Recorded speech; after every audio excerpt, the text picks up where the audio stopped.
Welcome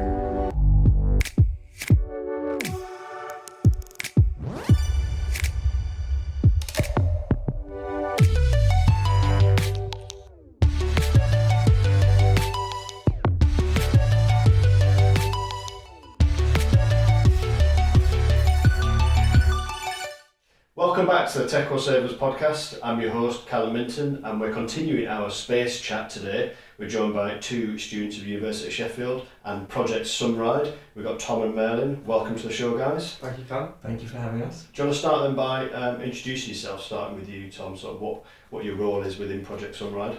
Yeah, so I joined the team 2 years ago. I used to be on the avionics team, and then I was in charge of the avionics team last year, and then this year I'm in charge of the project. Good stuff. My name is Merlin. I'm technical lead, so I sort of oversee design and manufacture in the team. And I was technical lead last year as well. So this year is very much trying to continue on from what we did last year. Fantastic. Now, I've been lucky enough to come down to your workshop and see all the amazing things that you guys are doing in rockets. For the benefit of everyone listening and watching in, could you just give a quick summary of what Project Sunride is and what you're hoping to achieve? So we're a student-led team at the University of Sheffield, and we build rockets, and recently we started building rocket engines as well. So last summer we went to America to go and launch a 2-stage rocket, and the goal of that was to try and set a new altitude record for amateur rocketry in the UK. So that was what we did last year, and then this year we're trying to build a rocket engine to test fire at a competition, and we're also going to try and build the next version of our kind of altitude series of rockets.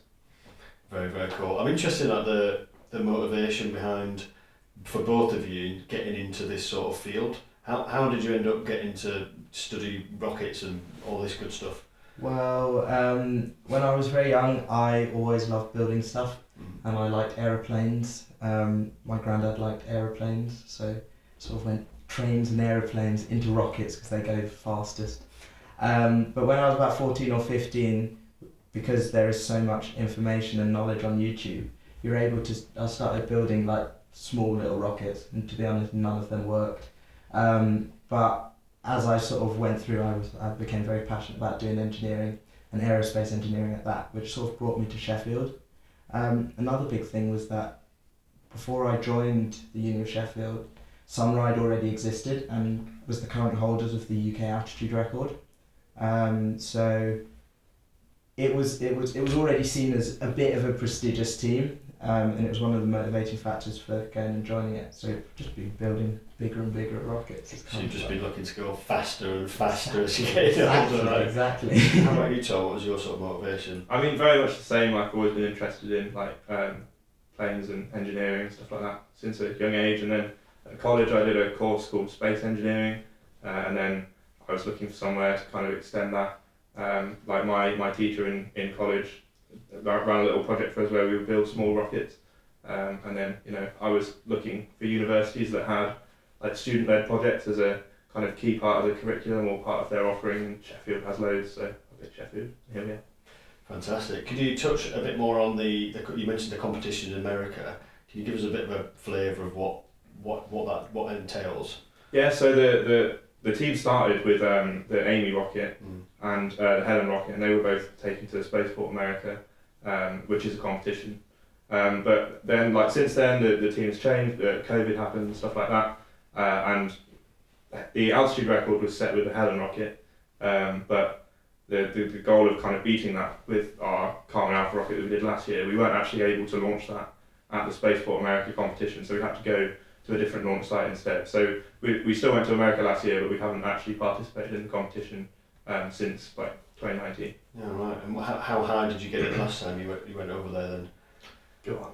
So we got it to 22,000 feet, but we were aiming for about 100,000 feet, which is 30 kilometres or 30% of the way to space. But that was because we had some technical difficulties. The rocket kind of blew up and the parachutes didn't work.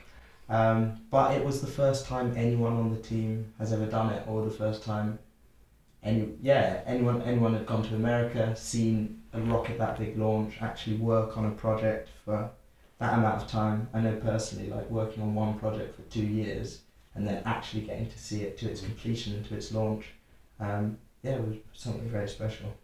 So you're hoping to get to 100,000 feet next time then? 100,000 feet, yeah, next year, 2024, that's our aim. If you just avoid the rocket blowing up, Yes, it's kind of a crucial part of. Just get like a picture of like the wreckage on the screen or something. Yeah, we'll pop the picture here. Yeah.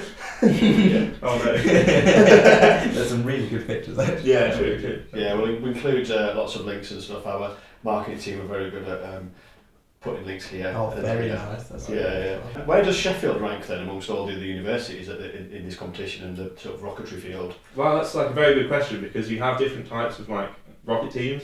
You've got like our team where we're trying to push to like really high altitude, and we're not necessarily entering like the competitions.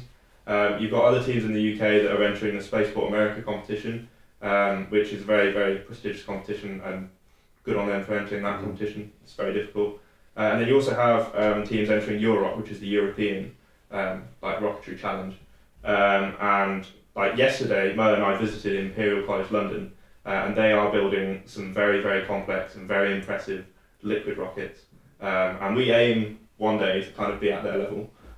But yeah, there's a lot of work to do to get to that stage when it comes to the liquid side, and I think we'll talk to Olle a bit later about the kind of work we're doing with liquids. So yeah, we kind of fit somewhere in the middle, I think. We're taking on several different projects in different areas.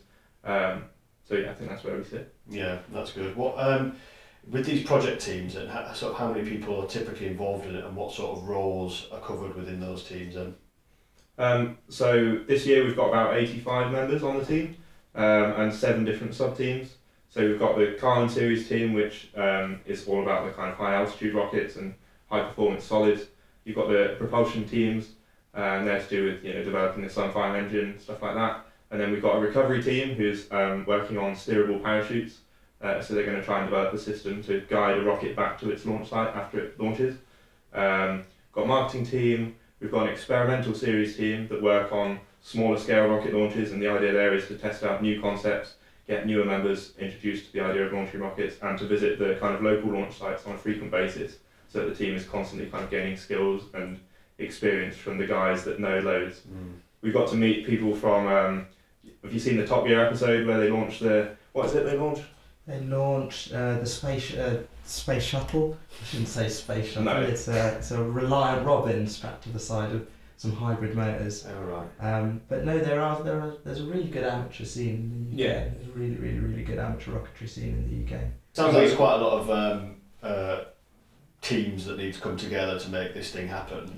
How important is it that you all work together and cohesively then?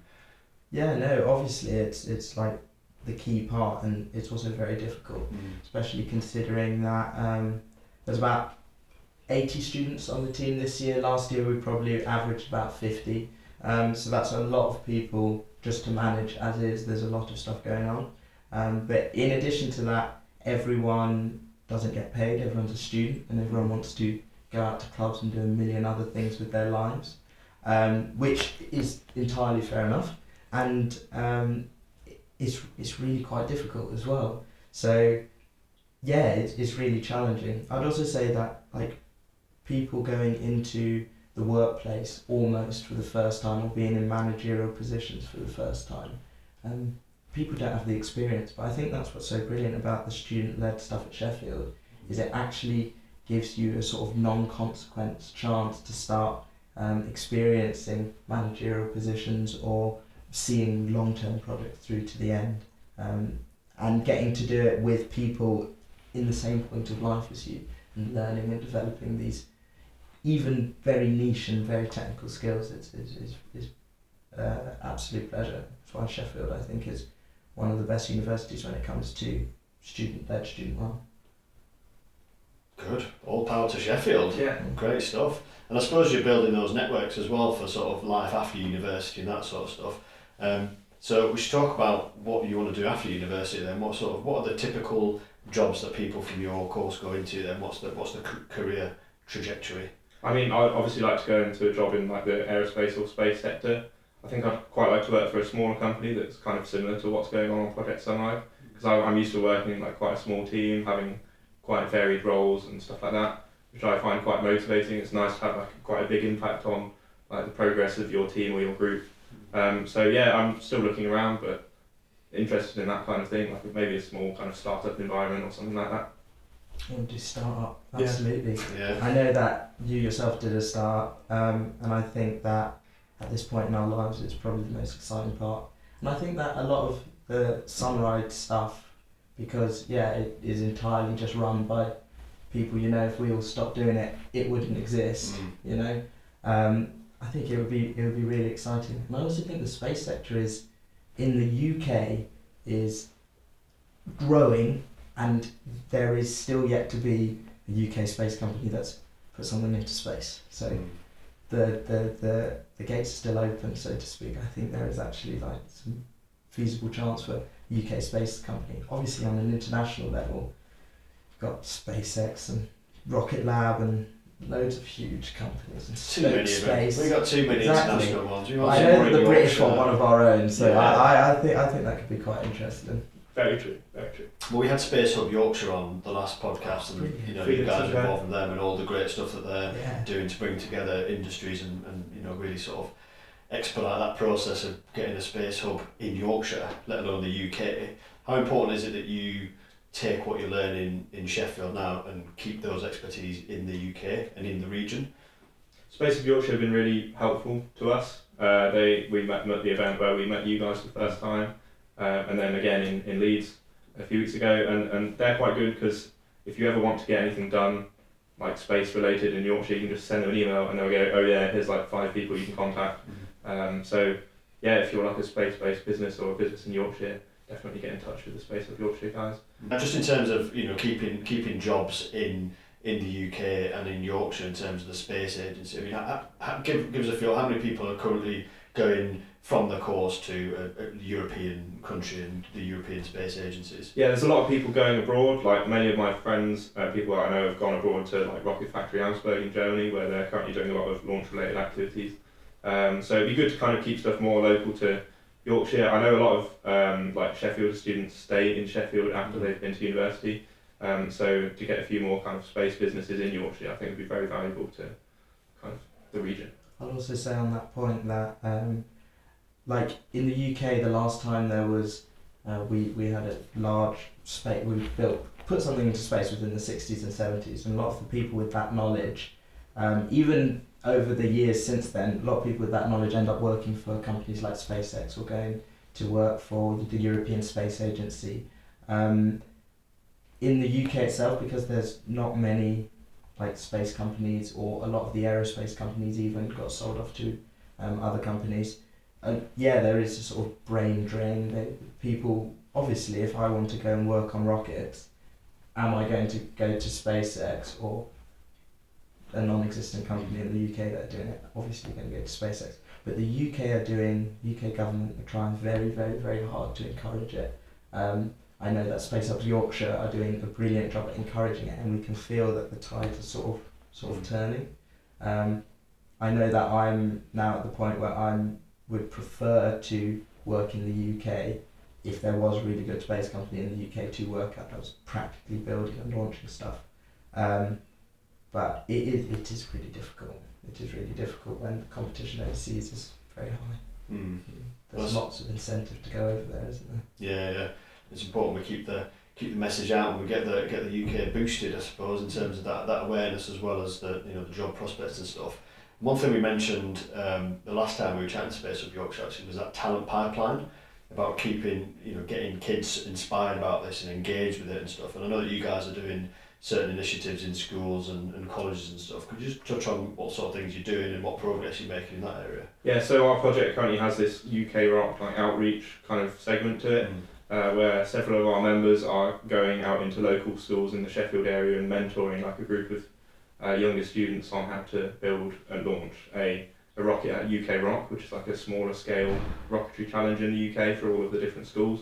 And the goal here is to kind of help teachers understand like the basics of how to set stuff up. Like most of them just don't have time or like the basic knowledge to like know which stores to buy parts from, like the basic kind of fundamentals of designing and building a rocket. So if we can just get our students that know a little bit about it or like have a passion for it to help out, then that will vastly increase the amount of students getting into the field and like being inspired to study engineering, to come and do aerospace and that kind of thing. So we're doing that, and then also after that, once they get to university, maybe they can participate in the Race to Space competition, the national propulsion competition that's going on. And Olle's going to come in and talk a bit about what we've been doing related to that later. But this is all about designing, building and test firing a liquid rocket engine, which is a completely new thing for students to do. So hopefully by doing this we aim to create a bit of a pipeline of students starting in kind of secondary school, they come to university, do projects with us where they launch bigger rockets, maybe in America, or test fire a liquid rocket engine. And once they've done that, they're prepared to kind of really boost the UK space industry. I mean, I'd have loved it if someone came to my school when I was younger and said, you can build a rocket and fly a rocket. I think I'd have been pretty excited. Yeah, no. Going to America last year was probably the most exciting thing. And yeah, the fact that the uni is so committed to making it something that we're going to continue, we want to continue doing, and as a project that we want to continue doing, yeah, it's fantastic. Like altogether, last year we took 20 people to America.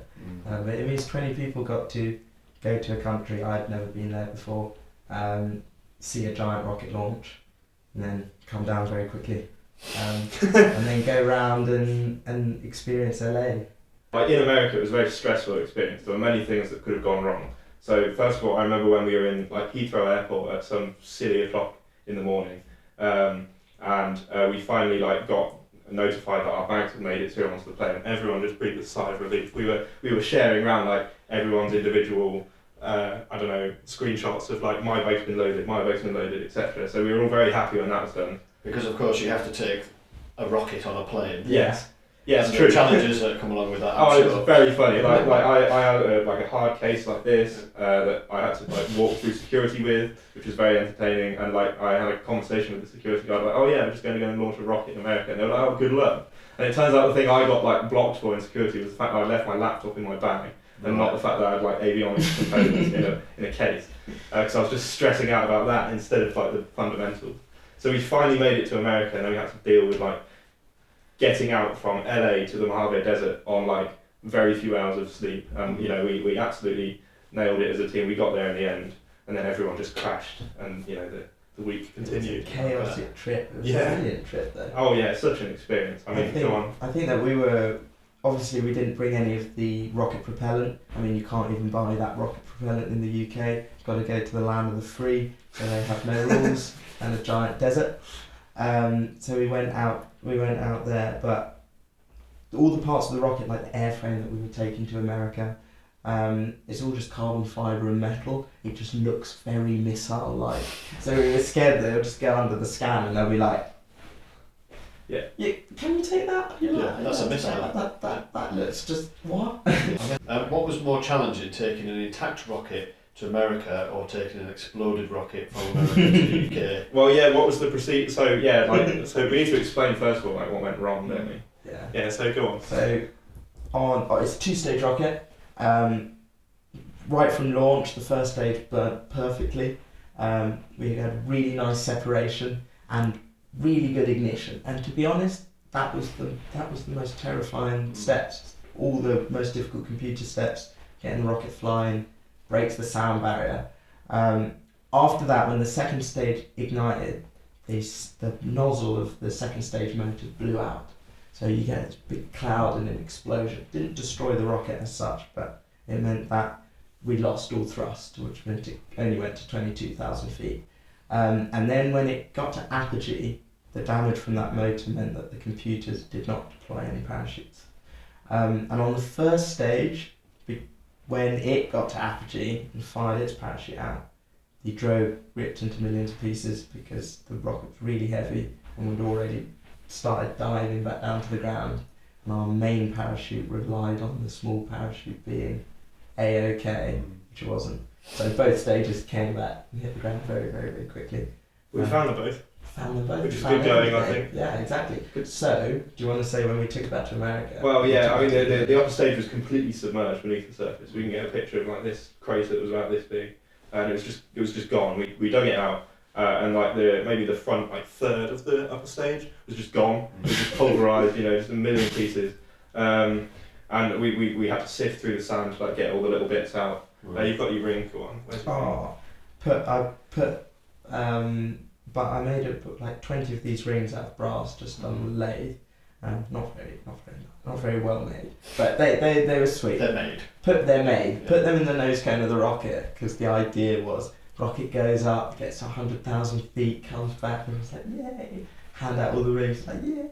But it crashed. But we still managed to dig out all the rings out of the ground. And this was a secret payload. Like no one knew about this, apart from a couple of people. I told that one person, but it didn't really matter. So it's like a Merlin secret, But like he told us on the last day, and we're like, right, we're going to go and find the rings, like however deep they were. Yeah. So we sifted through all of the sand and got them. And then, so we had this rocket and several pieces, and it required a lot of cleaning. And then you took it to a jet wash. Took it to a car wash, washed it. Lots of people were scared that the TSA on the way back would be like, it's just covered in burnt LiPo battery and rocket fuel. You're not taking this on the aeroplane. Which is a fair concern.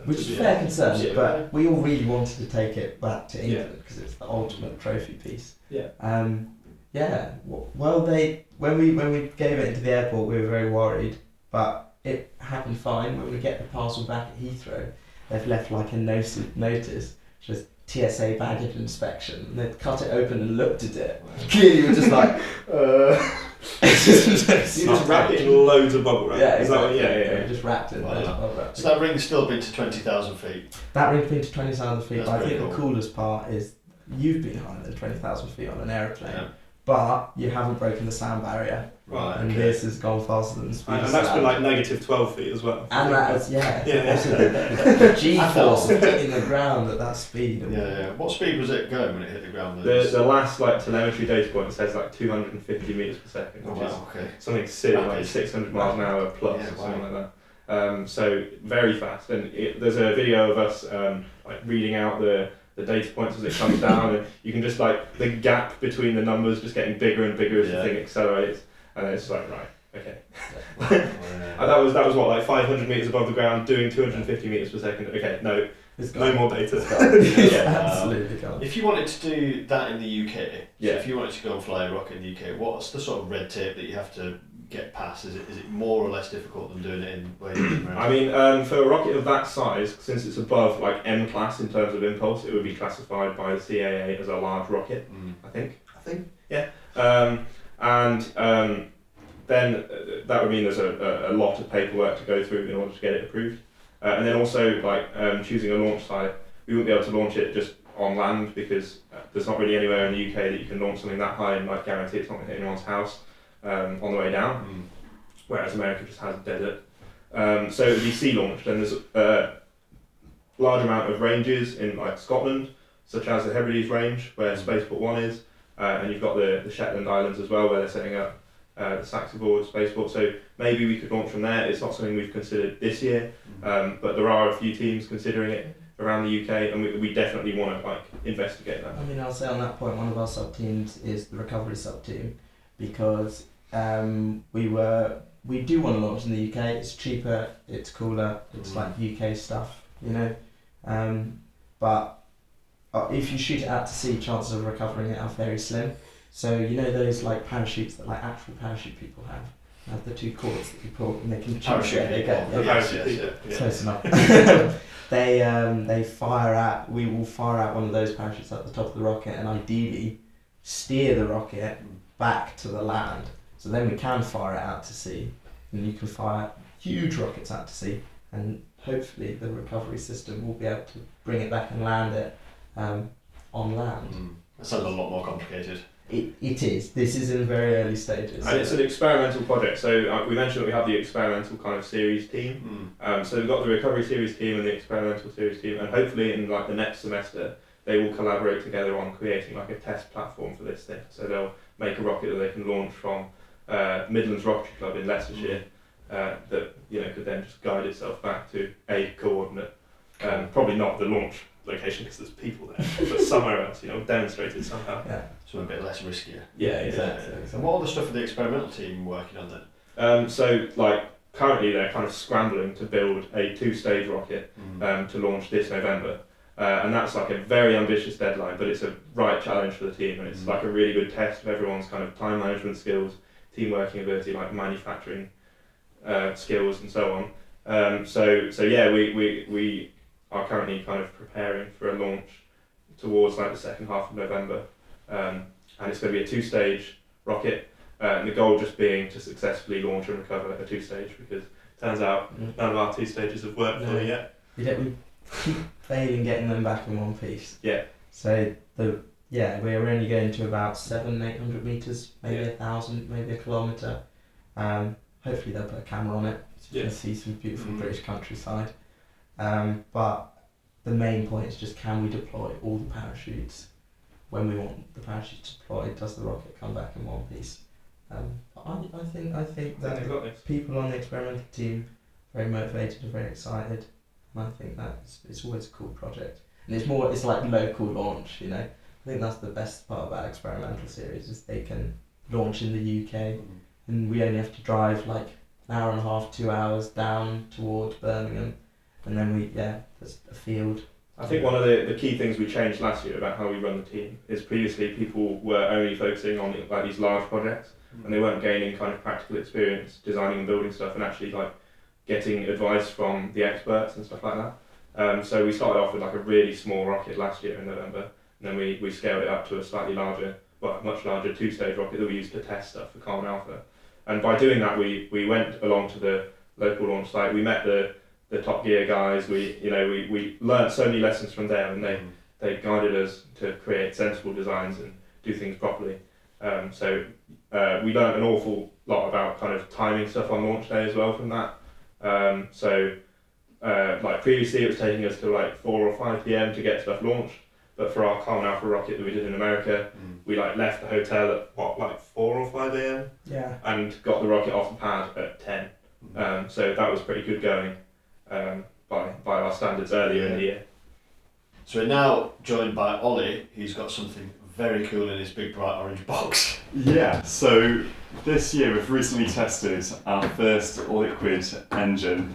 So these heavy lumps of Inconel, which unfortunately you can't see on the podcast, but this is one of the first in Europe. It's actually the second, regeneratively called bipropellant rocket engine. So it's a really novel technology that uses its fuel to cool down the engine itself. So it's actually, the fuel comes at the wrong end of the rocket. Goes in there, right? Yeah, right at the bottom, and it passes through cooling channels, which passes sort of like about a hair's width. So just a fraction of a millimetre between the combustion chamber and the walls itself. The fuel sort of works way up to the top of the injector plate here before it gets mixed up and sort of combusted in the rocket engine. Cool. And who designed these then? Was it students on your team? Yeah, so it was students on our team a couple of years ago now. The project's been running for a couple of years now, so it's up to us to make a new redesign of this, because unfortunately we had burn through on our cooling channels. Yeah. So they overheated and sort of vaporised the material and cracked apart. So we've been making out of a different material, sort of improving on that design. Right. Is it more expensive? Is it quite an expensive process to get these made custom then? Yeah. So this is all 3D printed. 3D printing generally is quite an expensive process. It doesn't help that we've chosen a really expensive material. We've chosen a nickel super alloy, so it's the material you find in the back of a jet engine. So something that's sort of really stable, high temperatures. This would be fairly durable then if it's at the back end of a jet engine, right? Yeah. So what makes it a really good material is it takes a lot of heat to melt it, and it's really strong under a lot of high temperature. The downside is it's not very conductive. So if you look at big commercial rockets, like basically anything that's gone to the moon or anything that's gone to space, they all use copper and really conductive materials on this inside material there. So our next engine we use aluminium instead. Right. Which is actually, there's loads of benefits from doing that. So aluminium is a lot cheaper. It's about a fifth the price of Inconel. Oh, wow. and it's about 20 times more conductive, and it's lighter as well, which is also a good attribute for anything you want to send up high. Yeah, so this is giving me a bit of a workout, this one. Yeah, this year we tested this at Westcott Space Cluster as part of the Race to Space initiative. And it's a really exciting thing. It's been organised by Alistair, who's our deputy head of department, and this is all focused at sort of narrowing the skills gap in the space sector in the UK. Because we've got some of our sort of largest growing sectors, especially in engineering. Yeah, there's a massive skill shortage in the field. So it's really important that people are getting exposed to sort of cutting edge rocketry technologies and catching up with the rest of Europe and the States, so that we too can have a growing space sector, and we've got our own skills in-house to do this cool stuff. That sounds really important. Yeah, I mean, I guess, when you say it like that, it is, there's lots of, the benefits for this could be really quite substantial for the UK really. And the great thing is it's a really exciting field, so it's sort of, it's both important and just very exciting. Excellent. Now, am I right in thinking that you've been on a little journey this week with your big, bright, heavy orange box to Westminster? Yeah, so we went to Westminster to meet Mark Gallier, who's the head of the all-party parliamentary group on space. So he's the guy to talk to about anything that's space-related, aerospace and defence and security. All these sectors are really, really looking to get more talent in our space sector and really trying to grow it as a really sort of a high value market in the UK economy. So it was really good to talk to him about the Race to Space initiative, and it was also just really cool to go around the House of Parliament and see what you see on the news, this amazing building that's got just a crazy amount of history and tradition to it. It's a really exciting day. So how many of you went down then? So it was our committee, so it was us two, it was also Merlin, Maddie as well, and also Henry, who helped set up the Race to Space with Alistair. So it's it's a good set of us in the end that ended up getting this chance to look around the House of Parliament. We also got to see Imperial as well. Yeah. I mean, we spoke about this earlier, but the propulsion related stuff that they're doing is very cool. Their avionics and systems on board the rocket are at a level that's way above what we've been doing, so we learnt many lessons from them, and it's kind of good to it's really nice that all of the university teams around the UK are kind of in communication with each other. Everyone's got this effectively big group chat that everyone's in, which is really nice because it means we can all talk about similar stuff. And the Imperial guys were very nice and invited us along, and likewise, if there are any teams that ever want to visit Sheffield, we're more than happy to bring them around our spaces. For sure, I think what's really exciting about this. You've got loads of really good teams that are doing really great stuff.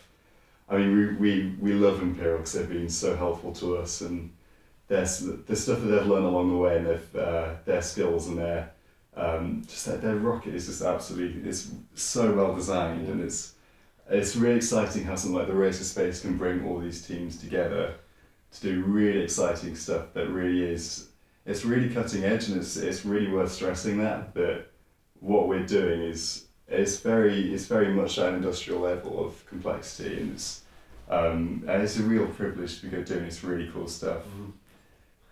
Very cool, and literally just down the road from us as well. But how important is that ecosystem of sort of partners and the network between the universities? Obviously, you're all in healthy competition with each university, I'm sure, but how important is that sort of knowledge sharing a part of that? Well, it's a bit of fun competition and knowledge sharing. So you've got some teams that have kind of called us out and gone, oh, we're going to take your record away. But it's also great because then it motivates people. Okay, there's actually some people trying to steal the UK altitude record, so let's build a rocket to try and go higher than that. So it's good to kind of set challenges and stuff like that, so the teams can kind of have something to work towards. But at the same time, it's nice to kind of share the information, because at the end of the day, none of these teams are profiting from stuff that they're building. It's all just kind of an educational activity. So it's good that we're trying to encourage the open sharing of information and stuff like that. Especially as a lot of this it's not something you find in textbooks. It's not something that is easy to learn. So it's actually really fun to be able to sort of tell people about the things that you've come across, and sort of to share that knowledge is actually really nice in itself. So it's really, it's a really interesting community, the rocketry, sort of the amateur rocketry area. And it's great that we're now getting to the point that we can also share our insights with other teams that are wanting to sort of explore this area. So it's really nice that I think there's a really collaborative environment at the moment, especially in the UK university space sort of side of things. What's next? What's next for Project Sunride? What else have you got on the horizon? Well, Carmen Bravo's up next. We did Carmen Alpha and it unfortunately crashed in the desert, but it was overcomplicated in many ways. There's various things that we can do to change the design to make it more reliable and go to a higher altitude and be cheaper to manufacture. So we're going to implement all of those, and hopefully Easter time we'll go out when it's not as hot, when it's not 43 degrees, and when we can all actually think. And we'll go and if we're lucky, launch Carmen Bravo. So that's the plan on the Carmen series team, and then Sunfire propulsion. Well, yeah. So we're trying to make our first liquid propulsion rocket, which doesn't sound as hard as it is. There's a lot. No, it sounds hard. Well, okay, fine. It's as hard as it sounds. Then it's, you've got to think about your plumbing. You've got to think about how you control the valves that allow the fuel and oxidizer to move through the engine and combust properly. And there's all these different things there's the electronics and control is really complicated as well. Ignition. Nightmare. Yeah, just fueling the tanks is really difficult because you've got these really high pressure tanks full of quite explosive material. How do you do that safely? All these considerations that aren't necessarily so obvious on the outset, that you have to sort of work your way through. It's challenging, but it's a fun challenge. It's a challenge that requires you to sort of look at things from different angles, and it requires a lot of different people with different skill sets. Yeah, you certainly seem to see it as a privilege to be challenged, which is great. Oh yeah, for sure. Yeah, it's great, and the other thing is very humbling. So you'll do all this research, and you'll think you kind of know something, and you'll quickly find someone that's got, especially in the States where it's a lot of amateur rocketry. You'll find someone that's like, you want to do it this way or that way, or you haven't considered this. So we're learning so much all the time, and it's just a really exciting area to be in. Great. Finally then, what advice would you give to someone who's looking to get into the similar sort of areas that you guys are currently sort of occupying? Well, first of all, if your university has a team like ours, there are many that do, join it without hesitation. Just send in an application and join the team. Otherwise, if your university doesn't have a team, there's a large community of teams that are willing to help out and give ideas. If your team's fairly small and it's looking to grow, some advice on how to get funding, or how to launch your first small rocket, or to enter one of the competitions. Again, just join the UK Uni Rocketry Discord, and there'll be a ton of people on there to give advice, which I guess we can probably. I don't know if we can make that. Well, yeah, maybe. Well, the other thing is, if you're not a university student, there's lots of good rocketry teams in the UK. So one thing that we quite like doing is going to Midlands Rocketry Club, where we can test solid rockets and do some really cool stuff, and meet some guys that have done some really, really, really crazy stuff with rockets. So there's plenty of stuff, whether you're a student or not, or whatever age you are, really, to get engaged in this. Yeah, just get involved then, I suppose, is the message, right? Have a go. And we'll share as many sort of links as we can for people who are watching that might want to get involved, and they can go through there, or I'm sure you guys would be happy to speak to any sort of budding rocket engineers. Yeah, definitely. The more the merrier. Yeah. I think the best way is to just find these people on LinkedIn and just message them. We've had a bunch of kind of secondary school or college level students just send us messages on LinkedIn asking about the project prior to coming to university, and then they just come to university, we already know their name, so we're like, yep, you can join the team, it'd be great to have you along. That's a good way of doing it. Yeah, for sure. Just making sure that you reach out to someone regardless of the form of communication, whether that be LinkedIn, Facebook. As long as you're contacting people, I think that's the best way to do it. I mean, you can read about this stuff a lot. You can look at the literature, but I think there's nothing better than talking to real people about how do I do this, how do I get involved, and how do I learn more. I think that's the best way of going about it. Well, guys, thank you so much for joining us down here. It's been fascinating, and the future certainly looks bright and in capable hands. So I hope you've had a great time with us. Absolutely. Yeah, it's been great. Good stuff, and I hope you've enjoyed watching, and we'll catch you on the next one.